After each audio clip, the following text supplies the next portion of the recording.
एक digital marketer से पूछा कि मार्केटिंग क्या होती है, तो वो कहने लगे कि किसी प्रोडक्ट को सेल करना मार्केटिंग होती है।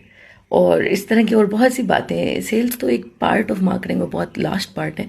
तो मार्केटिंग के बारे में बहुत से मिसकंसेप्शंस है, बहुत सी बातें जो बिजनेसेस को और स्टूडेंट्स को और सर्विस प्रोवाइडर्स को, तो मोस्ट इंपॉर्टेंटली, और digital marketers, social media marketers को समझने की ज़रूरत है कि मार्केटिंग की पहले बेसिक डेफिनेशन समझें।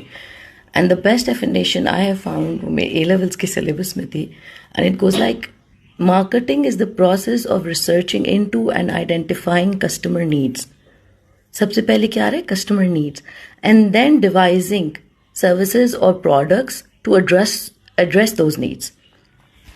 सो what you have got to do is first find out कि प्रॉब्लम क्या है। वही बात जो मैं हमेशा से आपको कह रही हूँ कि क्लाइंट अपने मसले में इंटरेस्टेड है। हर बंदे को अपने मसले में इंटरेस्ट होता है, हर बंदे का मसला अपना है।